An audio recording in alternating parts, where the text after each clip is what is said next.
Welcome to the Maguire Podcast. My name is Brian Cooper. I am the Vice President of Business Development at Maguire and your host for this podcast.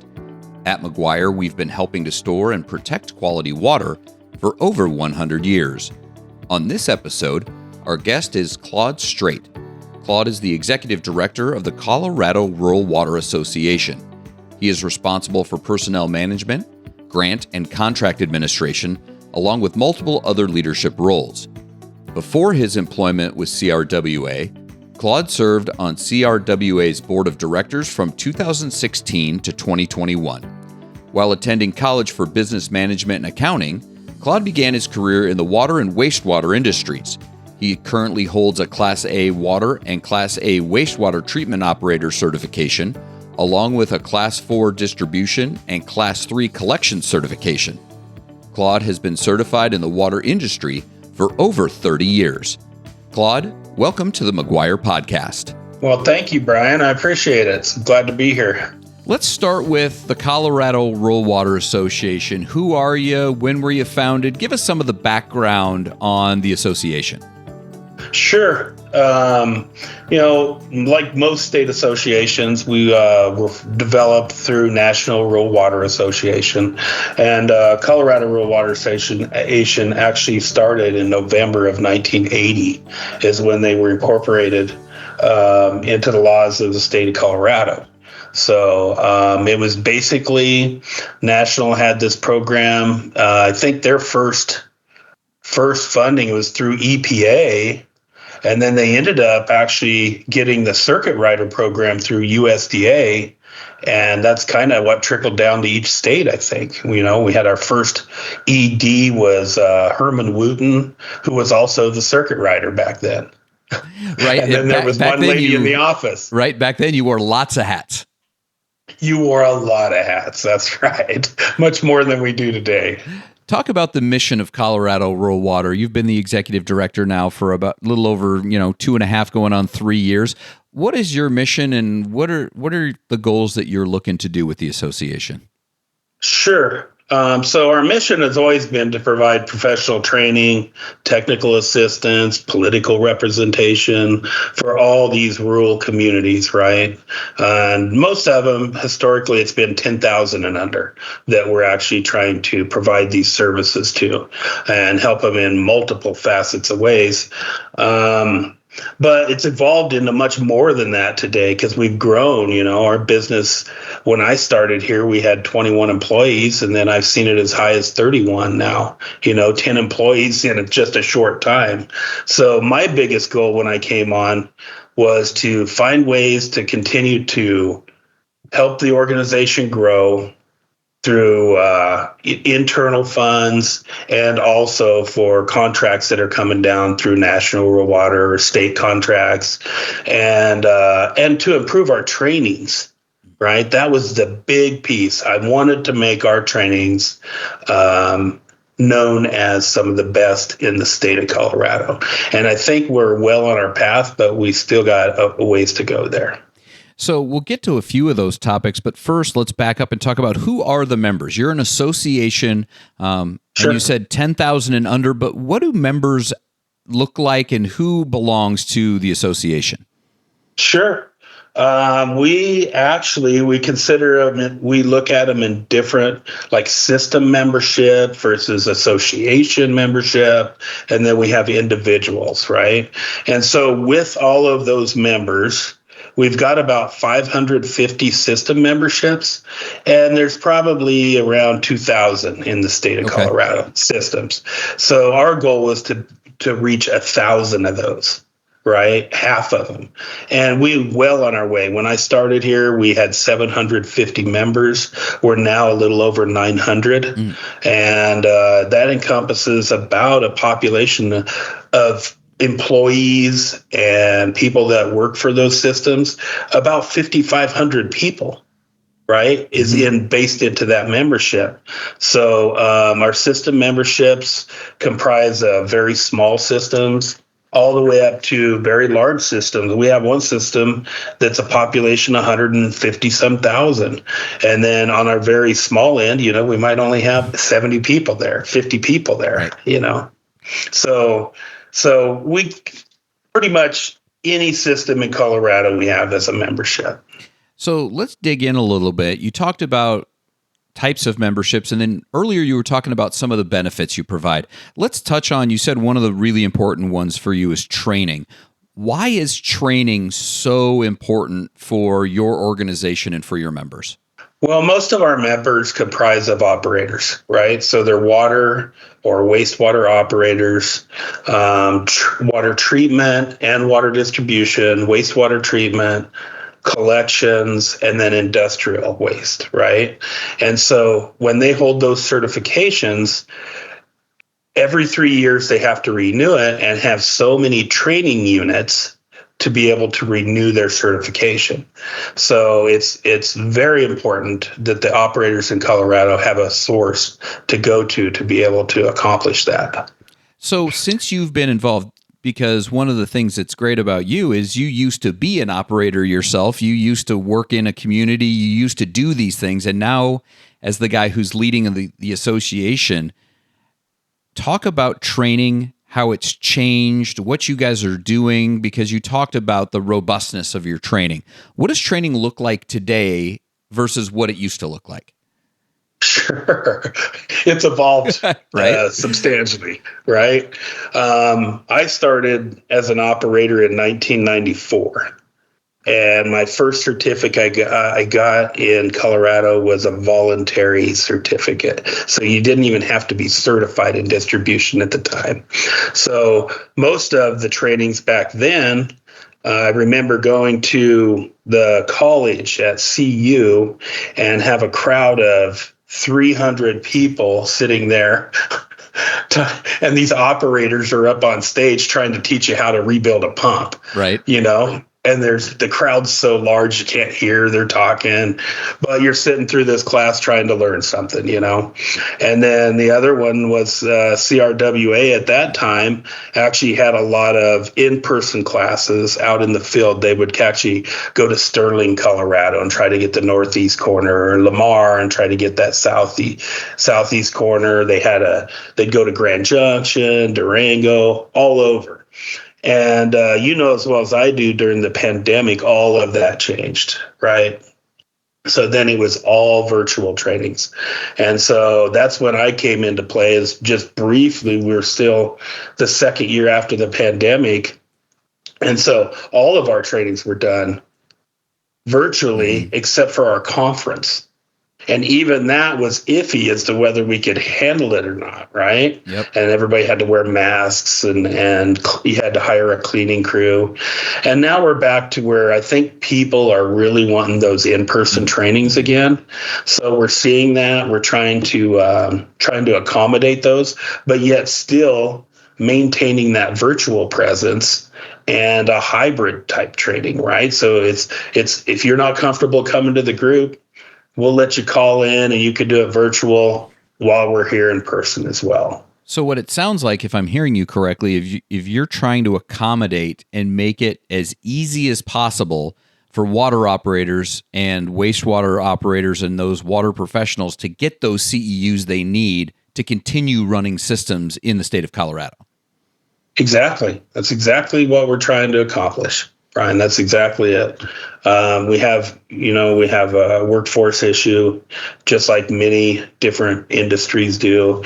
And so we want to make sure that the operators that are here stay certified and stay in the industry and try to get them excited about it. Well, you know. Well, and that was good. You're right on the next topic is workforce. I mean, you can't go anywhere in the United States in any industry and not run into workforce problems. What are you guys doing in Colorado to try and help solve those, or what discussions are being had or programs that you're working on to address that issue? Sure. I just sat on a coalition here recently, and it was to increase the workforce in Colorado, specifically in the water and wastewater industries. And what we have done as an association through National is we've got an apprenticeship program, right? And so we've got I think we've got 15 apprentices in it, and it's been kind of hard to get it up and running, but we're almost ready to have our first graduate. So we're really excited about that. But the other thing we've done to try to recruit people in the industry is try to make it more professional. The industry is always perceived historically as you're just the water guy in town, you're working on sewers and you dig ditches in the street and interrupt us. Well, no, that's not the case, right? If you're a water operator, your role is public safety, right? So you're a first responder, you're a professional, ensuring that your constituency or the public has safe drinking water. And if you're on the wastewater side of it, you're an environmentalist, right? You're ensuring the product that you're producing and putting back into the environment is not going to harm it. So we've tried to raise that bar and let people know that that's exactly what your role is. It's not just the town guy that's the dog catcher and also the parks guy, but you're actually in a viable industry. Well, and I think you bring up the exact right point here is these are water professionals. And without Correct. These professionals in our communities, no matter how big or small they are, we don't have clean water and wastewater. And so when you flush a toilet, when you go get a drink, without these water professionals, that stuff doesn't work. Exactly. And you got to maintain fire hydrants, water tanks, storage tanks. So when the fireman goes out to put out his fire, well, thank that operator. Right. Because if it wasn't for him, water wouldn't be available right there, or her, How is that being perceived? Looking at it through the lens of a profession, and that you're a professional. And I'm guessing that has to do somewhat with age demographics and those kind of things. But how is that going in the state of Colorado, that conversation? There's still a lot of hurdles in these small communities. It really is, just the politics of it all. But I think we're making a lot of headway as overall in the industry. In Colorado, we used to have an organization that ran our certification program that was all done via fax and snail mail, right? So about 5 years ago, though, our water and wastewater facility operator certification board had the vision of being able to do this through a portal. If you can bank through a portal, why can't you, apply for a certification or renew your certification through a portal? So they put it together, and it's called Colorado Certified Water Professionals. And one of the pieces of the beauty of it is you can go in and apply for an exam, and you could probably you have like 3 months to go take it. Well, it used to be twice a year is the only time that you could take your exams. And getting schedules to work out, and everything coordinated. Yeah. So now you can take your exams multiple times a year because we go to these training facilities through PSI. So I think that's helped it a lot. The other piece of it is we're trying to bring that wage up, right? Because most operators were at a very low wage, and now they're in a huge demand right now to where I think that wage is coming up, which I think helps the operator see themselves as a professional as well. One of the things we talk about workforce, but Colorado is one of the top 10 fastest growing states and has been for a few years now. How has that growth affected, infrastructure and what your members are going through on a day-to-day basis? Oh, it's crazy. It really is. It's I don't think anybody was prepared for this, right? For the growth in Colorado. And we only have so many sources of water here in the state. And so everybody's grabbing for it. Sometimes it feels like the old West again, where the saying was, whiskey's for drinking, water's for fighting. Everybody's staking their claim. Yeah, everybody's staking their claim. And we're seeing communities like Parker, Colorado, up by the Denver area, South Denver area, buying water rights off of the South Platte River that's clear up by Nebraska, and talking about putting a conduit in all the way to Parker. So you can only imagine the cost of a project like that. So that community is all just concerned about their growth, right? right. and their tax base. So all these other little communities, it's really hurting them, and it's concerning, because they can't compete with those big guys like that. What other issues? We've talked a little bit about workforce, a little bit about population growth. What are the other things that are going on in Colorado, and not just negatively? What are some of the positive things that are going on in Colorado that are getting you excited about water? Sure. One of the things that we're really working hard at, Colorado Rural Water is saving the SRF funds and the USDA WEP program, right? We're running a whole campaign on that to ensure that those fundings don't just get earmarked and spent as congressional discretionary funds, that we're actually trying to say, let's keep a minimum base in there for all these little systems that can actually apply at our state level, right? For SRF funds, the clean water funds, and the drinking water revolving loan funds. And so they can ensure that all these new regulations coming down the pipeline, they can have the money available to build their infrastructure. And the same thing with USDA WEP program.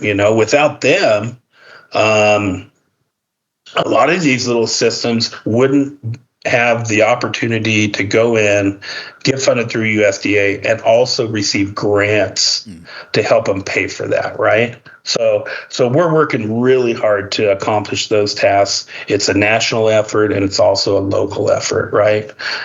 And so we're excited about those things. We really are. That's great, because one of the things that, is interesting in the water industry is people don't realize when you turn on your faucet, when you flush a toilet, there is so much infrastructure involved in delivering and taking away waste. And so it's not only the building of it, but it's also the maintaining of it, and it has to meet certain levels based on EPA. So you don't have any options of just not taking care of something. Yeah, exactly. And what's sad is, a lot of these funding sources are not designed for maintenance. Correct. So if your community hasn't set this money aside to keep the maintenance up of your pumps, your storage tanks, your fire hydrants, piping, all of your piping, you're kind of in a conundrum. So that's one of the things we try to do is we go out there and we try to help these people with asset management, right? They don't have the staff sometimes to do that work. And then it's a big beast and they don't know where to begin, right? So we step in and we try to help them identify what all their assets are and try to put a lifetime and some maintenance costs in there. And then we can try to figure out what's your cost of service. And then you can set your rates accordingly. But when you only have 25 people in your community, it's very few people to spread that cost, right? Across. And that's one of the things I know that National Rural Water, USDA, a lot of other organizations are trying to help communities with is exactly what you talked about is, are your water rates in line with where they need to be to keep up with the maintenance costs of running a water or wastewater system?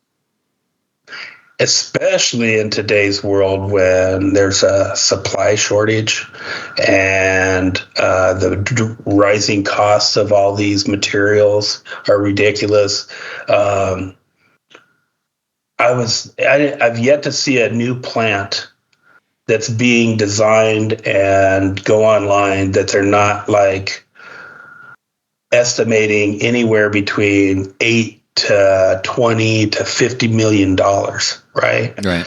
And how can a community of 200 people afford a $10 million project? Your loan terms would have to be 100 years from now to make that work. Exactly. So that's why it's so important that they have those grants available to help offset some of those costs, so. What are some of the other talking points? We've talked about funding, workforce, population growth.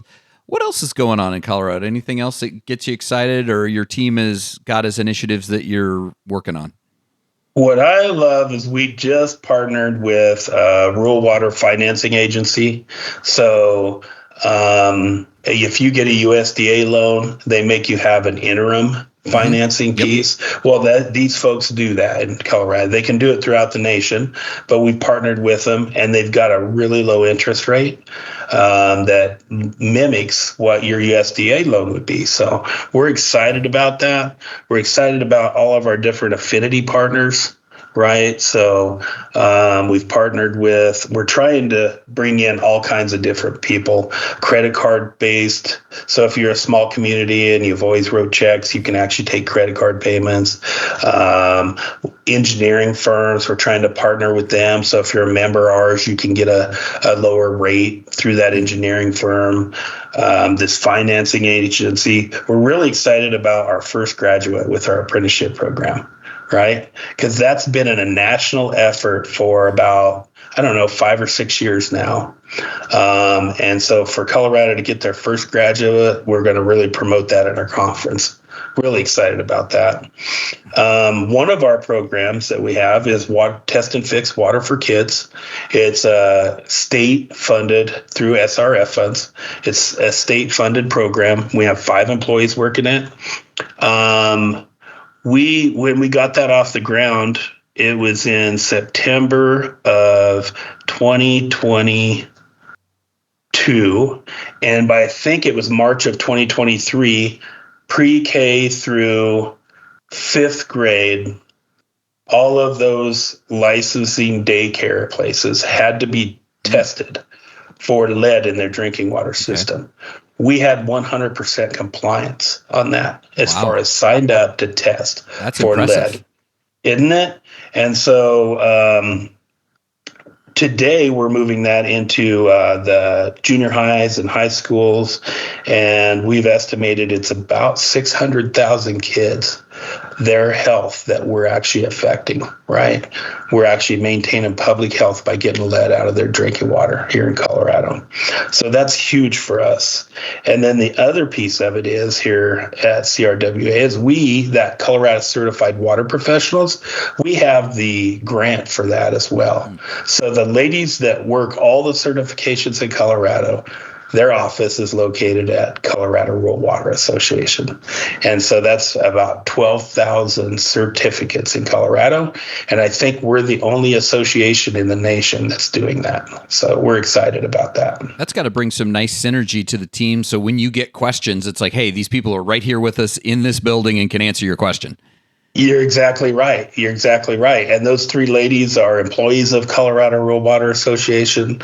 It's a self-maintained program, so it's not funded by the state or anybody else. And they have buy-in too, so they're just doing wonderful things. They actually got the award from WPI. It used to be ABC Technologies, and now it's Water Professional Institute, I think. And so they got an award, our CCWP group did last year, as the Certification Council of the Year. And then along with that, what was a beauty here at CRWA is we got voted State Association of the Year at Water Pro in Denver. So we're doing good things here, you know, and operators love it. And we enjoy helping people. That's what we're here for, you know, it's just to help people. And I think it's awesome. From our interview right now, the podcast, you've got great things going on. And I think it's just, this is an education for people that, you know, when you open that tap and get a glass of water, or you're, you know, flushing your toilet or turning on a shower, there are water professionals out there that make sure all of that happens every day, all day long. Yep. And we try to keep that philosophy from top to bottom here. Like you said, I grew up as an operator, right? And I've ran all kinds of little different systems. I got a call from the state yesterday that said, hey, there's a little community up here. I'm not going to say a name, but up here that is not able to make water. They don't have a certified operator overseeing the program. They have this guy that's only been there 4 months trying to run it. And all my guys were spread all over the state. So I jumped in my car and headed up there. Right. And actually grabbed some media for filters on the way up there and helped him optimize his plan a little bit. And by the time I left, he had about 3 feet of water in the tank and he could go sleep for a while. Right. So it's emulated from the top down here at CRWA. As the operator is a professional and should be seen as such, and how valuable they really are in the community. Yeah, that's awesome. Well, Claude, I appreciate you taking the time to join us on the Maguire Podcast and to share the great things that are going on at the Colorado Rural Water Association. Brian, I was honored to be here. Thank you for asking. Remember, you can always connect with us by going to our website, maguirewater.com. You can ask questions by sending us an email at info@maguirewater.com, or you can follow or reach out to us on any of our social media platforms. We're on Facebook, X, Instagram, and LinkedIn. Thank you for joining us on the Maguire Podcast.